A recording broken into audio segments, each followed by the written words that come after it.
The name of Deputy Mick Wallace to be moved by Deputy Clare Daly. Thanks, Concorla. Minister, by the end of last year, there were almost 90,000 unaccompanied minors registered in the European Union. According to the International Organisation on Migration, about 30% of the drownings that have taken place were of children. The question really deals with what initiatives are you taking to try and encourage and facilitate the safe passage and indeed relocation of unaccompanied minors? Thank you, Deputy. Tara. I agree with the Deputy that the situation of unaccompanied minors is a distressing aspect of the ongoing migration crisis. There are concerns in this regard in many countries, both in Europe and elsewhere. While there is an acknowledged problem with the care of unaccompanied minors in parts of Greece, the Greek authorities are working with the UN High Commission for Refugees and UNICEF to provide appropriate facilities for unaccompanied minors. Since the EU-Turkey statement of the 20th of March this year, new arrivals in the islands, including unaccompanied minors, are taken to hotspots where their claims can be assessed. If they are found to be admissible under the terms of the statement, they can be taken to centres on the mainland. Up to 500 asylum seekers have already been deemed admissible and moved to the mainland. The Greek government, working with the European Asylum Support Office, the UN High Commission for Refugees and other agencies, is currently conducting a mass pre-registration programme in the mainland refugee camps. They hope to pre-register all migrants who arrived in Greece prior to the 20th of March by the end of July. Once the pre-registration has taken place, the government will know where it stands in relation to the profile of all asylum seekers: age, family status, special needs, nationality, etc. They'll be able to devise appropriate responses, including and especially relating to the care and protection of unaccompanied minors. Ireland has deployed 7 rapid responders to Greece and the Balkans since mid-2015 through Irish Aid, our Overseas Development and Humanitarian Assistance Programme managed by my department.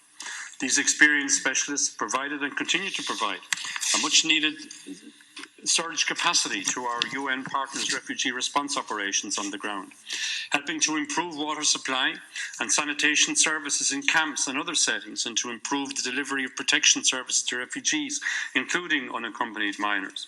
3 of our responders remain on deployment in Greece in this time. Thank you, Minister. Yeah, I think that the particular reason why Deputy Wallace had tabled this, Minister, was following on a conversation that he had with you with regard to what specifically we might be able to do to help unaccompanied minors following our trip to Calais and Dunkirk. And you had informed him that you were going to contact the UN High Commission for Refugees to see could we take any initiatives in that regard. And I suppose when you look at it, even from the point of view of the British government not knowing to be particularly radical in the midst of the Brexit debate, where there was a lot of anti-immigrant scaremongering, they still managed during that time to get through the so-called Dubs Amendment to their immigration bill, which will allow somewhere between 1,000 and 3,000 unaccompanied minors to be settled there.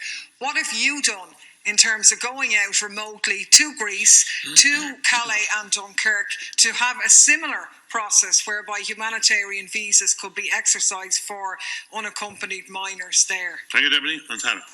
Thank you. I think the question, and this is one we had on previous occasions, Cahirdach, and it's an important issue in respect of what Ireland can do in these circumstances. Could Ireland not be taking in more of these unaccompanied minors in response to what is a crisis of huge dimensions? I cannot say that TUSLA, the Child and Family Agency here, under the auspices of the Department of Children and Youth Affairs, has statutory responsibility for unaccompanied minors. I understand that my colleague, the Taoiseach Minister for Justice and Equality, recently chaired a meeting of the high-level task force established to oversee the implementation of the Irish Refugee Protection Programme, during which an approach to taking unaccompanied minors, most likely to come from Greece, was discussed in some detail. The task force is a body designed to deliver a whole-of-government response to the crisis. Following this meeting, the question of an intake of unaccompanied minors under the programme is being considered by TUSLA and the Department of Children. I'm informed that high-level contacts are ongoing between the Department of Justice, the Department of Children and TUSLA, with a view towards progressing Ireland's response to this issue. Thank you, Minister. The point, Minister, in relation to the unaccompanied minors and your point that they'll most likely come from Greece, I take it then that you mean they're most likely Syrian and I know Deputy Wallace had raised with you previously the possibility that we might investigate, given the large number of unaccompanied minors who are from Afghanistan, that we could look and see what could be done there. Because the Irish Red Cross, who act as an intermediary between residents and TUSLA, have received a steady stream of regular Irish citizens wanting to assist unaccompanied minors, who will be prepared to take them into their home at no additional cost to the state, to give refuge and to be of assistance. And I don't see why we haven't taken any initiatives there. You had indicated to Deputy Wallace that you were going to write to the UN and see, could you do something like this, because you'd said to him that you couldn't do that before. Have you written? What response have you got? And where are we at that? And why wouldn't we do that? Wouldn't it be the best option to do, really?